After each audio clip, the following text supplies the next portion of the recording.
Bonjour, je vous retrouve aujourd'hui avec une nouvelle vidéo tuto art journal. Alors aujourd'hui, je vais customiser avec vous la couverture de mon carnet art journal en papier chiffon.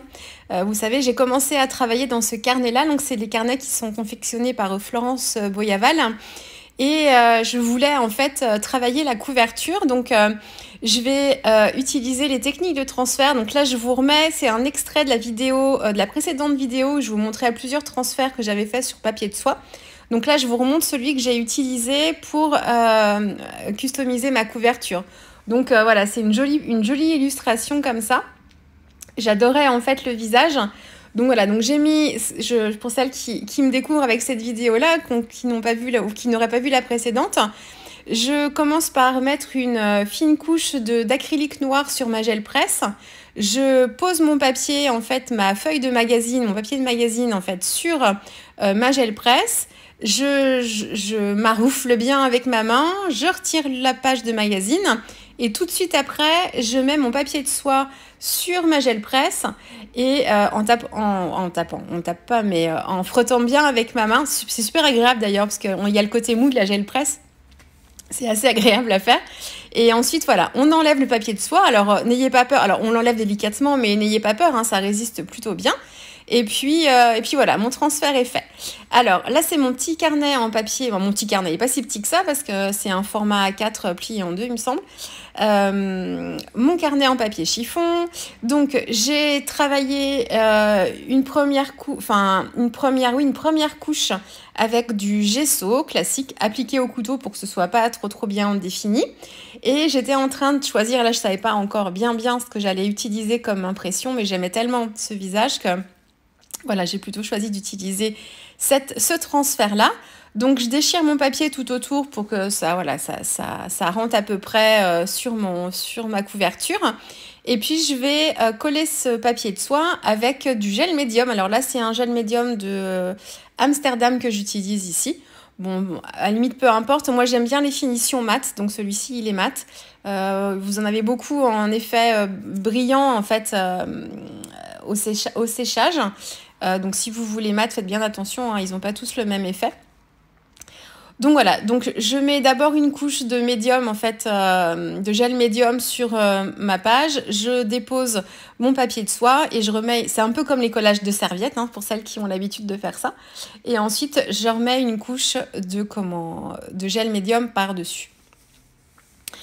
Alors, j'y vais à tâtons parce que à la limite, je l'aurais laissé comme ça, mon carnet, ça m'aurait bien convenu. Parce que j'avais tellement peur de rater mon truc, j'ai sur une couverture, c'est embêtant quand même. Donc, j'y suis allée très légèrement, vous allez voir. Il y a juste mon titre à la fin. Je pensais à le faire d'une façon, puis du coup, j'en ai fait une autre et je l'aurais positionné différemment si j'avais su déjà à ce moment-là ce que j'allais faire, de façon bien définie, mais bon, c'est pas grave. Donc, je travaille en fait autour du visage avec une planche de tampon Shoe & Flower. C'est différents petits textes sur... il y a des petits timbres et des choses comme ça. Moi, je trouvais ça sympa de les combiner pour encadrer un petit peu le visage. Donc, je suis dans le sens... mon sens de lecture, il suit un peu le visage et l'orientation du visage de l'illustration. Donc, je commence en haut à gauche et je vais terminer en bas à droite. Donc, c'est vraiment le sens de ma lecture.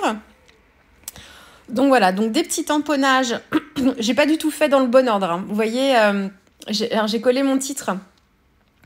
J'ai fait mes tamponnages. Ensuite, alors je vous ai pas filmé ça parce qu'il y a rien de passionnant. J'ai tamponné en fait mes différentes lettres. Donc c'est un alphabet de Shoe & Flower sur un papier blanc. J'ai découpé des rectangles autour de mes lettres et j'ai recomposé en fait le mot carnet sous le visage.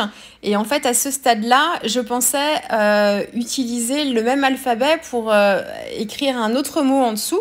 Mais en fait, le mot était trop grand. Ça passait pas. Ça faisait trop chargé. Mais pas de bol, j'avais déjà collé mes lettres. Donc pour moi, le mot carnet, il est trop proche du menton. Vous voyez, elle respire plus, la pauvre. Donc voilà, si j'avais dans l'idéal, j'aurais aimé descendre un peu mon titre. Et alors le sous-titre que j'ai utilisé, c'est un tampon d'une planche d'alphabet, pas d'alphabet, d'une planche de tampon clear de la Fée du Scrap, une planche art journal, évasion créative. Et voilà, donc si j'aurais dû tester un petit peu avant, mais j'étais partie dans l'élan. J'aurais décalé un tout petit peu le carnet avec évasion créative pour le mettre un tout petit peu plus bas et laisser respirer un petit peu sous le menton de mon illustration. J'ai rajouté avec un pochoir Shoe and Flower des lettres avec de l'acrylique bleu.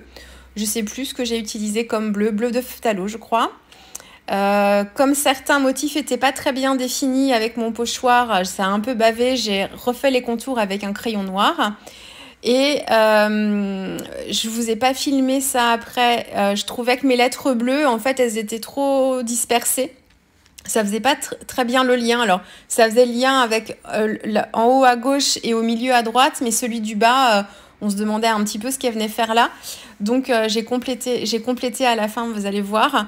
J'ai rajouté de l'acrylique rose fluo sur les lèvres de l'illustration. Et puis, j'aurais dû commencer par ça. J'ai le tampon non monté de la Fée du Scrap qui fait un petit quadrillage pour travailler un petit peu plus en fait le fond de ma page. Bon, comme les lignes sont toutes fines, je le fais par-dessus. On voit pas vraiment si c'est par-dessus ou en dessous. Ça se fond plutôt bien. Voilà, donc j'ai complété comme ça ma mise en page. Et j'ai rajouté en fait des lettres au pochoir avec mon acrylique bleu pour encadrer un petit peu plus le visage sur le haut. Et je suis venue un peu plus fermer aussi le bas là, à droite, et pour redescendre, pour faire le lien en fait de ce côté-là. Là, je vous faisais un autre petit zoom, c'est sur mes différents transferts gel presse de ma vidéo précédente. J'adore le monsieur avec ses lunettes, je trouve que l'effet est vraiment top et j'aime beaucoup la jeune fille sur mon fond gel presse avec le jaune aussi. Donc voilà, mes fonds gel presse, ceux que je fais sur du papier blanc avec des transferts de magazines, s'il y en a certains, je les travaille même pas. Je les aime comme ça et je les mets dans mon art journal en fait. Je plie mes feuilles dos à dos et je les colle dans mon art journal comme ça sans les retravailler parce qu'il y en a certaines que j'aime vraiment seules. Donc je pense que celle qui est vraiment dans les tons jaunes là, ça va rester, je pense qu'elle va venir directement dans mon carnet d'art journal, mais juste comme ça. Voilà, écoutez, j'espère que cette vidéo vous aura plu. Si c'est le cas, n'hésitez pas à mettre un petit pouce en l'air, à vous abonner si ce n'est pas déjà fait, à activer la petite clochette. Et puis je suis pas sûre de vous retrouver avant de partir en vacances, donc ne vous inquiétez pas, je serai de retour à la fin août. Mais entre-temps, ce sera une petite pause estivale pour moi. Voilà, je vous dis à très vite et bonnes vacances. Au revoir.